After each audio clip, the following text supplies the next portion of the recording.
Kalau tidak, saudara tidak akan berhasil. Ini berlaku untuk setiap tingkat.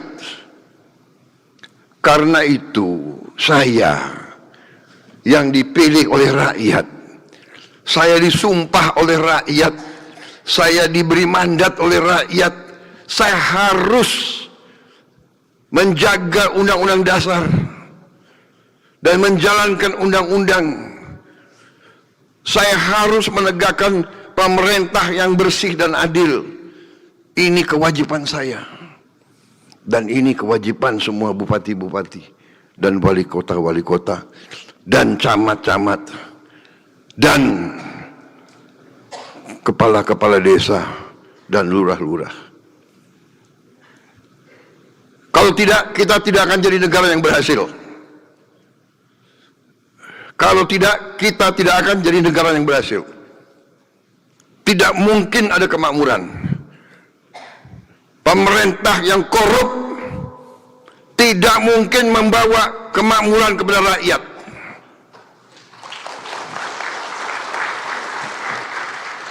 Kita sudah lama jadi orang Indonesia, ya.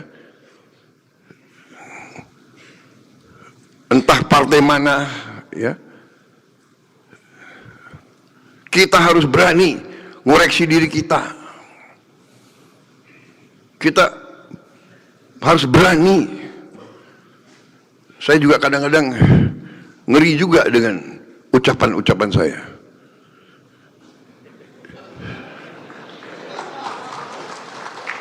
Di MPR tanggal 15 Agustus, ingat pidato saya?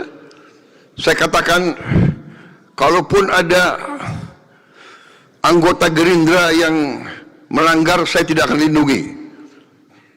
Beberapa hari kemudian ada anggota Gerindra, tapi dia anggota, dia belum kader. Kalau kader itu ikut pendidikan. Yang tadi itu Ottoman itu dia harus belajar itu. Aduh, dia nggak keburu ikut kaderisasi. Tapi tetap saya agak malu saya. Sebetulnya orang itu menarik ya. Mungkin dia khilaf. Saudara-saudara, apakah tidak ingat istri dan anaknya? Kalau tangannya diborgol pakai baju oranye, apa tidak ingat anak dan istrinya? Saudara-saudara sudah dengar saya pidato berapa kali? Iya kan?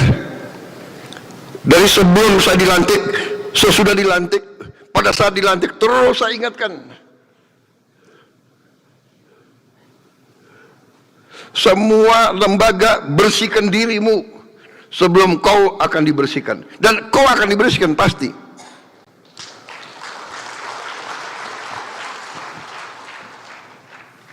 Saya kasihan kadang-kadang, tapi apa boleh buat?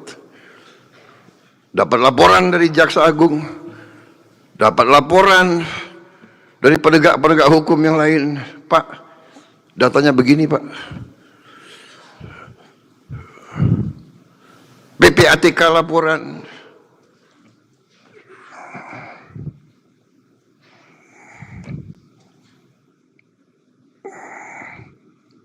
Saya ingatkan. Tapi kadang-kadang ya khilaf manusia itu. Mungkin.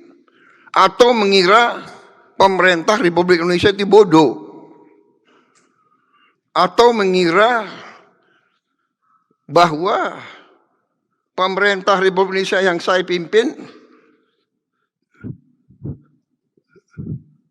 lemah. Atau mengira pemerintah Republik Indonesia yang sekarang saya pimpin bisa disogok.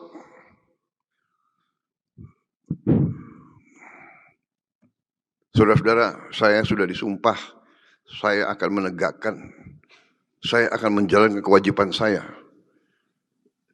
Karena saya sudah bersumpah, saya takut yang di atas, dan saya takut mengecewakan rakyat Indonesia. Itu.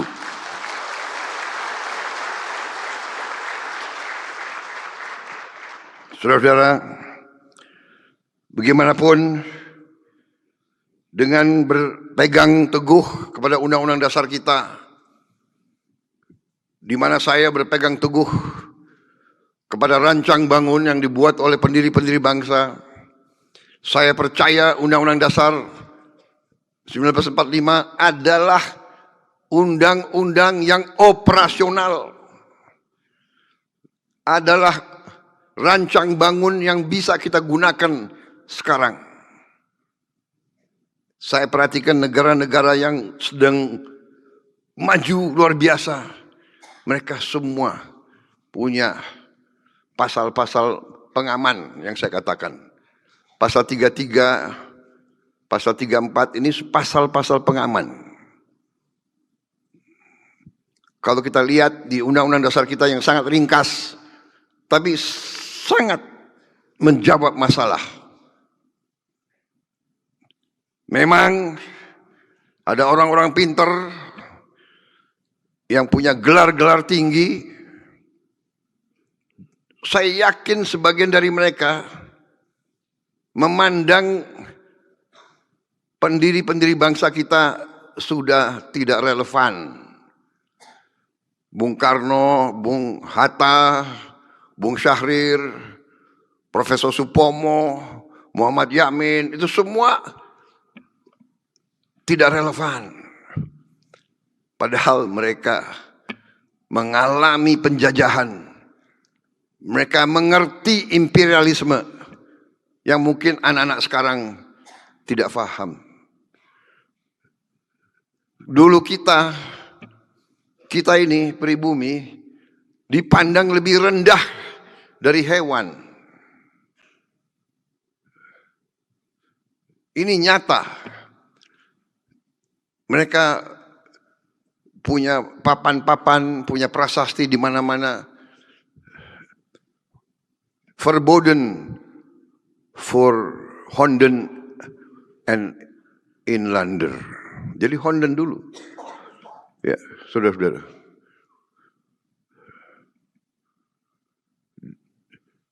Pribumi dan anjing dilarang masuk. Jadi kita disamakan dengan anjing. Dan tidak hanya di kita. Di India begitu. Nah itu. Dan bedanya di India dipertahankan sebagai bahan pelajaran untuk anak-anak muda. Dogs, no dogs or Indians. Jadi di Tiongkok sama juga.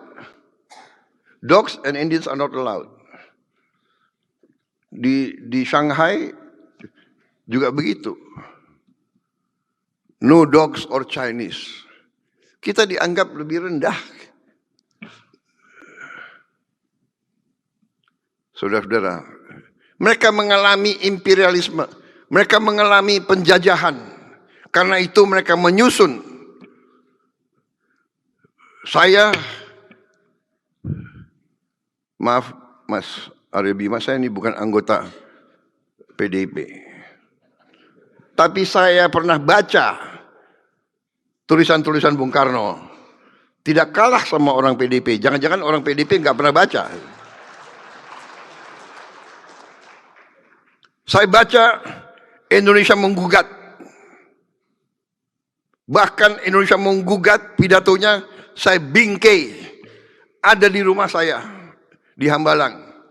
Benar atau tidak? Siapa? Sekpri saya. Benar? Pidatonya Bung Karno itu membuat saya bingkai. Dan dalam pidato itu beliau sebut kekayaan kita diambil ratusan tahun.